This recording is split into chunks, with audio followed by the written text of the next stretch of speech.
Fíjense, amigos, pongan atención. El 19 de marzo de 2010, los estudiantes Javier Francisco Arredondo y Jorge Antonio Mercado Alonso fueron asesinados por el ejército dentro de las instalaciones del TEC de Monterrey.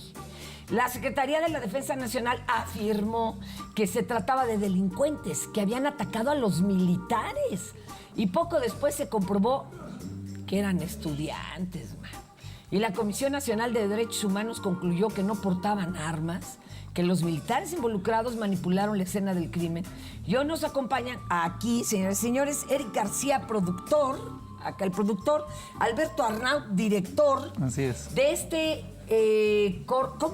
¿qué vendría siendo? Documental. Una película documental. Hasta los dientes, armados hasta los dientes, porque es una frase que incluso se utilizó para decir e incriminar a estos jóvenes. Oigan, bienvenidos. Muchas gracias por la invitación. ¿Cómo se involucraron en este caso, que además aterrorizó a propios y extraños?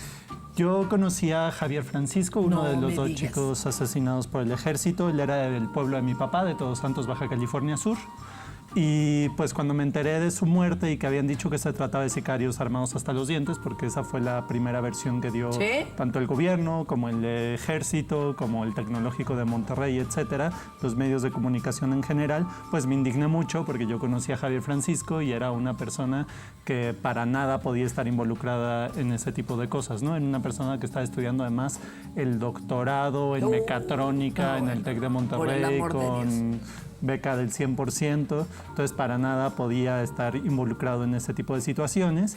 Y entonces pues me indigno y decido comenzar a hacer una película que en un primer momento era más que nada un homenaje, pero justamente cuando sale la investigación de la Comisión Nacional de Derechos Humanos, pues nos damos cuenta que se trata de una ejecución extrajudicial donde los militares no solamente los asesinaron, sino que además les dieron tiro de gracia, modificaron la escena del crimen, los torturaron, etcétera. A ver, oigan, ustedes por lo menos saben por qué sucedió eso, por qué diablos entró los soldados al TEC, por qué se los toparon a ellos, por qué tuvieron que armar todo este numerito. Pues nos podemos imaginar, ellos en realidad ya habían salido del Tecnológico de Monterrey cuando se encuentran con la balacera y una vez que termina la balacera o ven que mengúan los balazos, se regresan al Tecnológico de Monterrey como para intentar resguardarse mejor y en ese momento elementos del ejército los hieren sin querer, pero después en lugar de reconocer su error en esta idea mejor de una vez durante el calderonato donde se cuidaba en demasía la imagen del ejército, ¿no? Y se decía, bueno, cualquier muerto, cualquier asesinado es casi un triunfo de nuestra guerra contra el crimen organizado. Daño colateral. Daño colateral. Y el que murió es porque algo debía, ¿no? Algo eso debía. Siempre te lo vendían. Y entonces eso intentaron hacer con ellos, ¿no? Los asesinan, les siembran armas y los hacen pasar por delincuentes. Que a los demás alumnos les convencieron de que dijeran que sí eran delincuentes porque era lo mejor para todos. Claro. Que sí los convencieron de esto. Pues hubo un grupo, digamos, de estudiantes del TEC que emprendió, digamos, desde estos hechos una búsqueda de verdad, justicia y reparación en compañía de las familias de Jorge y Javier.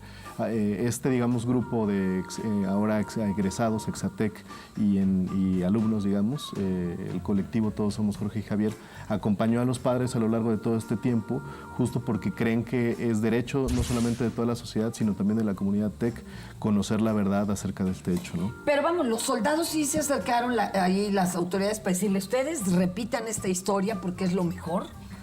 Sí, nosotros lo que pensamos es que el Tecnológico de Monterrey en un primer momento se suma a la versión oficial y los medios de comunicación, también como lo mostramos en la película, por lo menos en Monterrey en ese momento, estaban totalmente, digamos, sosteniendo las versiones oficiales, sobre todo en los casos relacionados con el ejército y con la guerra contra el narco. Oigan, ¿y de dónde consiguieron esas imágenes para armar el documental? Que es material, pero increíble, ¿eh? De veras de investigación.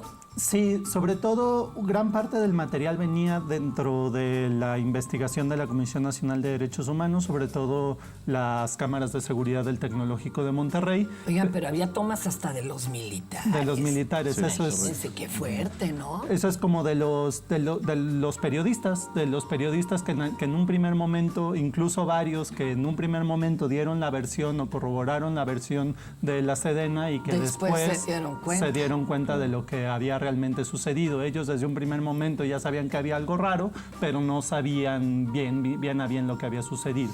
Oigan, ¿y de quién recibieron apoyo para realizar este documental? La película comenzó de manera independiente en 2011, cuando Alberto viaja por primera vez a documentar a los testimonios de las familias. Posteriormente, en 2012, empezamos con la búsqueda de recursos. Hay que decir que fue un camino muy complicado por la delicadeza del tema, por los intereses que toca, etc. Sin embargo, pues después de 2 o 3 años de estar buscando financiamiento, conseguimos en un primer momento apoyo del Instituto Mexicano de Cinematografía en Cine a través de la beca de desarrollo, y eso nos permitió avanzar mucho más en el proyecto. Posteriormente... Pero había quien temía, ¿no?, en apoyar, Sí, imagínate claro. verse No, ahí embarrado. sí. ¿no? Algo Una que creo que denuncia. nos ha enseñado el proyecto es que, a pesar de que son intereses bastante delicados en ese sentido, este fue un caso muy emblemático en Monterrey, ¿no? Un caso disruptivo en muchos sentidos para la opinión pública. Y nos encontramos con un montón de gente muy solidaria que nos apoyó con sus testimonios, nos apoyó con información, porque consideraba muy pertinente el hacer esta película, ¿no? Entonces, en ese sentido, la película pudo ser financiada y concluida en 2018, que fue cuando se estrenó en la gira de documentales ambulante, gracias en gran medida al apoyo de las familias que han estado de manera solidaria y comprometida con nosotros a lo largo de todo el proceso, y de estos actores. Pero, ¿y qué ha ocurrido con estas familias? ¿En qué van ellos? Pues, ¿Ya recibieron alguna disculpa siquiera de los que ocasionaron esto? no todavía, pero a partir de la publicación de que se comenzó a hacer público el documental han sucedido varias cosas. La principal, o de la cual nos sentimos más orgullosos, es que la secretaria de Gobernación, Olga Sánchez Cordero, se comprometió a pedirle una disculpa a nombre del Estado mexicano a las familias de Jorge y Javier, lo cual ha sido su exigencia fundamental desde un primer momento, sobre todo limpiar los nombres de los ¿Han estudiantes. recibido amenazas en todo este camino, chicos? No, la verdad es que no. Creo que establecimos una buena estrategia que en un primer momento consistió en tener un perfil muy bajo, casi estudiantil, y después en un segundo momento pues resguardarnos o protegernos con instituciones y organismos internacionales de gran Pues nivel. es que ya como- ven los chicos estudiantes de cine, ¿no? En Guadalajara, claro. imagínense ustedes. Oigan, Diego Luna, ambulante, ¿sí los arropó o nada más es de, bueno, yo los ayudo y lo... ¿no? Y No, la verdad es que la labor de ambulante ha sido fundamental para dar a conocer el proyecto. Se estrenó en la gira de 2018 y desde ese momento Ambulante se interesó muchísimo en el proyecto. Se sumó, digamos, también a la idea de que este documental no solamente nos interesaba llevarlo a las salas, sino que fuera parte de una campaña de incidencia. Y en Claro. ese sentido ha ayudado a generar una plataforma, como decía Alberto, con otros actores, organizaciones civiles, digamos, defensores de derechos humanos, etcétera, que se han sumado a esta exigencia, la exigencia de verdad, justicia y reparación de las familias. Y en ese punto Ambulante ha sido clave para la difusión. Oigan, estamos frente a la toma de la decisión de si sí o si no una Guardia Nacional. Y cuando ustedes tocan este tema, se nos vienen un montón más de daños colaterales. Claro. Esta familia que acribillaron a doble fuego con todo y bebés. Es decir, ¿a ustedes cómo ven la creación de una Guardia Nacional? ¿Cómo está hasta ahorita planteada, que están por rebotarla del Senado? Claro. Nosotros, cuando hicimos la película y sobre todo cuando la hicimos pública junto con Ambulante, nos planteamos dos objetivos fundamentales. Por un lado, contribuir a la exigencia fundamental de las familias de verdad y justicia, y por otro lado, contribuir a la desmilitarización del país, ¿no? Nosotros pensamos que mientras el ejército siga en las calles, la vida de todas y todos está en peligro, justamente porque el ejército no está capacitado para realizar labores de seguridad pública.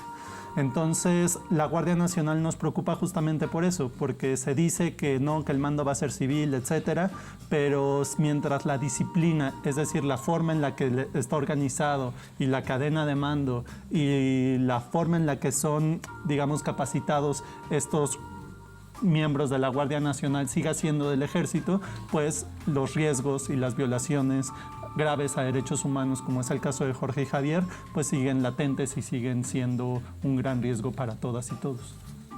Algo Correcto. que No, quieras compartirnos. digo, es una preocupación fundamental. En ese sentido, me parece que la película ha podido incidir en el debate público, ha tenido proyecciones en el Senado, en la Cámara de Diputados, y nosotros creemos que es una herramienta que se ha vuelto casi pedagógica en muchos sentidos, se ha convertido en un puente para explicarle a la gente en carne propia y de manera muy concreta cuáles pueden ser los efectos para cualquier ciudadano en el país, ¿no? ¿Este es el camino? ¿Van a seguir sobre esta línea para hacer documentales y demás? Sí, así es. Yo tengo por ahí un proyecto en medio que no tiene mucho que ver con eso, pero evidentemente seguiremos trabajando en temas de derechos humanos y apoyo a las víctimas, sobre todo, que es lo más importante. ¿Dónde podemos verlo todos? La película va a tener ahora unas proyecciones a partir, digamos, del acto de disculpa pública, que es el siguiente 19 de marzo de este año. De acuerdo. Estamos confirmando todavía el circuito. Hay que recordar que la película fue estrenada en el marco del cine mexicano en septiembre pasado, pero va a tener estas proyecciones y próximamente en streaming. Pueden seguirnos en redes sociales, como Hasta los Dientes Documental, o en ambulante.org. Ahí vienen todas las funciones, espacios y eventos, digamos, ¿no? Oigan, pues un aplauso de trabajo tan valiente y disidente. Muchas gracias, muchachos. No, gracias a ti. Gracias. Hacía falta darles voz a aquellos a los que se las arrebataron y que además los incriminaron. Muchísimas Así es. gracias, qué Gracias. fuerte. Oigan, vámonos, ¿no? Vámonos a una pausita, pero no se me despegue que tenemos mucho almohadazo más.